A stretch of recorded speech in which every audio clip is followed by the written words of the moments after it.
Hello friends, Fox നട്ട് അഥവാ മഖാന നമ്മൾ പലരും കഴിച്ചിട്ടുണ്ടാകും. ചിലപ്പോൾ പലരും ഇത് ആദ്യമായിട്ടായിരിക്കും കാണുന്നത്. ഏതായാലും ഇതെങ്ങനെയാണ് നിർമ്മിക്കുന്നതെന്നും യഥാർത്ഥത്തിൽ ഇതെന്തിൽ നിന്നാണ് ഉണ്ടാക്കുന്നതെന്നുമൊക്കെയാണ് ഈ വീഡിയോയിലൂടെ നമ്മൾ കാണാൻ പോകുന്നത്.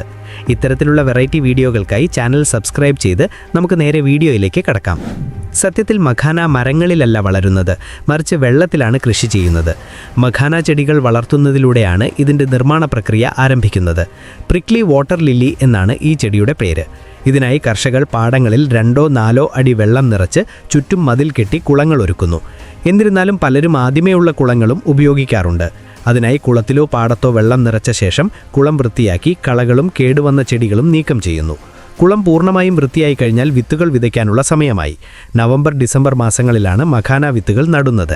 മഖാന വിത്തുകൾ കറുത്ത ഉരുണ്ട ധാന്യങ്ങൾ പോലെയാണ് ഇരിക്കുന്നത്. കർഷകർ ഈ വിത്തുകൾ കൈകൊണ്ട് വെള്ളത്തിലിടുന്നു. അങ്ങനെ അവ മുങ്ങി കുളത്തിൻ്റെ മണ്ണിലടിയുന്നു. ഏതാനും ദിവസങ്ങൾക്കുള്ളിൽ മഖാന ചെടികൾ വളരാൻ തുടങ്ങുകയും അവയുടെ ഇലകൾ ജലനിരപ്പിൽ പ്രത്യക്ഷപ്പെടുകയും ചെയ്യും. ചെടികൾ വളരെ അടുത്തടുത്താണ് വളരുന്നതെങ്കിൽ അവ പിഴുതെടുത്ത് ഒഴിഞ്ഞ സ്ഥലങ്ങളിൽ നടുന്നു. മാർച്ച് മാസമാകുമ്പോഴേക്കും കുളം മുഴുവൻ വലിയ ഇലകൾ കൊണ്ട് നിറയും. ഈ ഇലകൾ വൃത്താകൃതിയിലുള്ളതും മുള്ളുകളുള്ളതുമാണ്. അതിനാൽ ഈ സമയത്ത് കുളത്തിലിറങ്ങുക പ്രയാസമാണ്. ഏപ്രിൽ മാസത്തിൽ പൂക്കളും വിരിയാൻ തുടങ്ങുന്നു. മഖാന പൂവ് നീല നിറത്തിലുള്ളതും താമര പോലെ ഇരിക്കുന്നതുമാണ്. ചുരുങ്ങിയ സമയത്തിനുള്ളിൽ കുളം മുഴുവൻ പൂക്കൾ പ്രത്യക്ഷപ്പെടും. ഏപ്രിൽ അവസാനത്തോടെ പൂക്കളിൽ പഴങ്ങളും വളരാൻ തുടങ്ങും. മഖാനയുടെ പഴവും മുള്ളുകളുള്ളതാണ്. മഖാന പഴത്തിൻ്റെ ഭാരം കൂടുമ്പോൾ അത് വെള്ളത്തിലേക്ക് താഴുന്നു. ഒരു മഖാന പഴത്തിൽ 50 മുതൽ 100 വരെ വിത്തുകളുണ്ടാകും. കുറച്ചു സമയം വെള്ളത്തിൽ കിടന്ന ശേഷം മഖാന പഴം പഴുത്ത് ചീഞ്ഞഴിഞ്ഞ് പൊട്ടിത്തെറിക്കുന്നു. ഇത് അതിൻ്റെ വിത്തുകൾ ഭാരം കുറഞ്ഞതായതുകൊണ്ട് വെള്ളത്തിൽ ഒഴുകാൻ കാരണമാകുന്നു. സൂര്യരശ്മികൾ ഏൽക്കുമ്പോൾ അവ 2-3 ദിവസം വെള്ളത്തിൽ ഒഴുകി നടന്ന ശേഷം അവ താഴുകയും കുളത്തിൻ്റെ അടിത്തട്ടിലെത്തുകയും ചെയ്യുന്നു. അവിടെ അവ 20 മുതൽ 30 ദിവസം വരെ മണ്ണിൽ കിടക്കുന്നു. ഇത് വിത്തുകൾ പാകമാകാനും കറുത്ത നിറമാകാനും കാരണമാകുന്നു. ഇനി അവയെ കുളത്തിൽ നിന്ന് പുറത്തെടുക്കാനുള്ള ഊഴമാണ്. ഇത് വളരെ ബുദ്ധിമുട്ടുള്ള ഒരു ജോലിയാണ്. ഇതിനായി ആദ്യം ഇരുമ്പ് ബ്ലേഡ് ഘടിപ്പിച്ച ഒരു പ്രത്യേകതരം വടി ഉപയോഗിക്കുന്നു. ഇതിൻ്റെ സഹായത്തോടെ മഖാന ചെടികൾ വേരോടെ മുറിച്ചു മാറ്റുന്നു. കാരണം അവയ്ക്കിപ്പോൾ മറ്റു ഉപയോഗമില്ല. അതേ വടി ഉപയോഗിച്ച് അവ വശങ്ങളിലേക്ക് നീക്കി മാറ്റുന്നു. എന്നിരുന്നാലും അവ കുളത്തിന് പുറത്തേക്ക് എറിയുന്നില്ല, മറിച്ച് വശങ്ങളിൽ ചീഞ്ഞഴിക്കാൻ വിടുന്നു.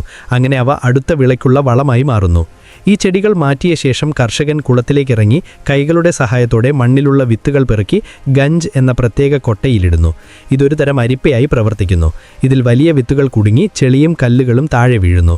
ഈ രീതിയിൽ മഖാന വിത്തുകൾ ഈ കൊട്ടയുടെ സഹായത്തോടെ ശേഖരിച്ച് കുളത്തിന് പുറത്തെടുത്ത് കൂട്ടിയിടുന്നു. പിന്നീട് അവ കാലുകൊണ്ട് ചവിട്ടി മെതയ്ക്കുന്നു. കാരണം വെള്ളത്തിൽ കിടക്കുന്നത് മൂലം ഈ വിത്തുകളിൽ ചെളിയും പായലും പറ്റിപ്പിടിച്ചിട്ടുണ്ടാകും. ഇത് ഇത്തരത്തിൽ ചവിട്ടുമ്പോൾ ഇളകിപ്പോകും.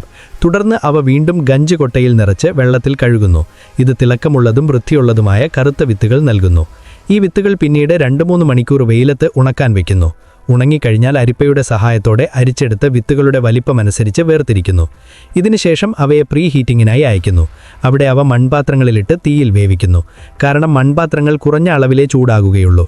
പിന്നീട് അവ 15 മുതൽ 20 മണിക്കൂർ വരെ കൊട്ടകളിൽ സൂക്ഷിക്കുന്നു. ഈ പ്രക്രിയ വിത്തിൻ്റെ പുറന്തോട് കടുപ്പമുള്ളതാക്കുന്നു.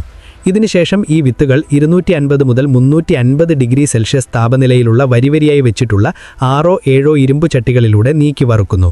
ഒരു വശത്ത് ആളുകൾ ചട്ടികളിൽ വിത്തുകൾ ഇട്ടുകൊണ്ടിരിക്കുന്നു. വറുത്ത ശേഷം അത് അടുത്ത ആൾക്ക് നൽകുന്നു. വിത്തുകൾ കരിഞ്ഞു പോകാതിരിക്കാൻ ഈ ജോലി വളരെ വേഗത്തിലാണ് ചെയ്യുന്നത്. അവസാനത്തെ ചട്ടിയിലെത്തുമ്പോൾ അവയിൽ നിന്നൊരു പൊട്ടുന്ന ശബ്ദം വരാൻ തുടങ്ങുന്നു. അതിൻ്റെ അർത്ഥം അവ വിരിയാൻ തയ്യാറായി എന്നാണ്. ഈ സമയത്ത് ഒരാൾ ചട്ടിയിൽ നിന്ന് കുറച്ച് ചൂടുള്ള വിത്തുകൾ എടുത്ത് ഉടനെ തന്നെ ഒരു മരച്ചുറ്റിക കൊണ്ട് അടിക്കുന്നു. ഇത് പോപ്കോൺ പോലെ പൊട്ടാൻ കാരണമാകുന്നു. കാരണം ചൂടാകുമ്പോൾ വിത്തുകൾക്കുള്ളിൽ മർദ്ദം കൂടുന്നു. നമ്മൾ ചുറ്റിക കൊണ്ട് അടിക്കുമ്പോൾ തന്നെ അവ പൊട്ടി മഖാനയായി മാറുന്നു. ഇതിലെല്ലാം സമയത്തിൻ്റെ കളിയാണ്. ശരിയായ താപനിലയിലും ശരിയായ സമയത്തും ചുറ്റിക കൊണ്ട് അടിച്ചാൽ മാത്രമേ വിത്ത് മഖാനയായി മാറുകയുള്ളൂ. എന്നിരുന്നാലും ഇപ്പോൾ മഖാന പൊട്ടിക്കുന്ന മെഷീനുകൾ വന്നിട്ടുണ്ട്. അത് ഈ ജോലി എളുപ്പമാക്കുന്നു. എന്നാൽ എല്ലാവർക്കും അവ വാങ്ങാൻ കഴിയില്ല.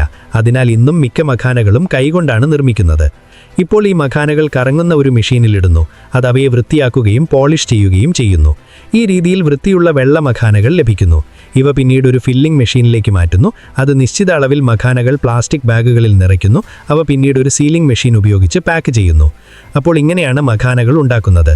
ഇനി നിങ്ങൾക്ക് എന്തെങ്കിലും സംശയമുണ്ടെങ്കിൽ കമൻറ്റുകളിൽ അറിയിക്കുക. വീഡിയോയിൽ നിന്ന് ചെറിയൊരു അറിവെങ്കിലും ലഭിച്ചെങ്കിൽ തീർച്ചയായും ഒരു ലൈക്ക് തരാൻ മറക്കരുത്. കൂടാതെ ചാനൽ സബ്സ്ക്രൈബ് ചെയ്യാനും മറക്കരുത്. മറ്റൊരു വീഡിയോയിൽ കാണുന്നതുവരെ ഗുഡ് ബൈ.